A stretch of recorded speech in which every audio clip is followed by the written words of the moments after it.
वित्त मंत्री निर्मला सीतारामन ने शनिवार को लोकसभा में मोदी सरकार का 3.0 का दूसरा बजट पेश किया है।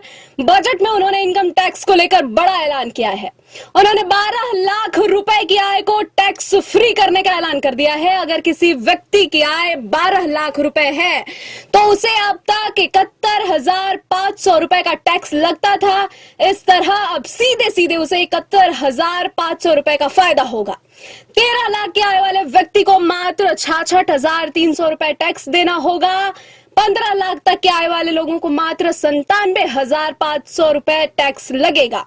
यह छूट नई आयकर व्यवस्था में दी गई है। मानक कटौती 75,000 रुपए के साथ नौकरी पेशा लोगों को अब 12.75 लाख रुपए तक की सालाना आय पर कोई कर नहीं देना होगा।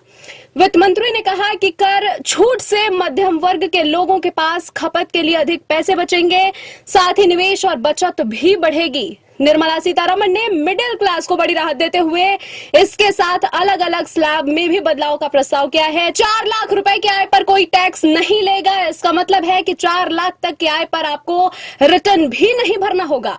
4 लाख से 8 लाख रुपए तक 5% टैक्स लगेगा। 8 से 12 लाख तक 12%, 12 से 16 तक में 16%, 16 से 20 लाख तक 20% और 20 लाख से ऊपर की आय पर 25% टैक्स लगेगा। टैक्स में बुजुर्गों के लिए ऐलान। बुजुर्ग 4 साल तक अपडेटेड रिटर्न भर सकेंगे। वरिष्ठ नागरिकों के लिए टैक्स में छूट बढ़ाई गई। सीनियर सिटीजन की टैक्स छूट 2 गुनी कर दी गई है।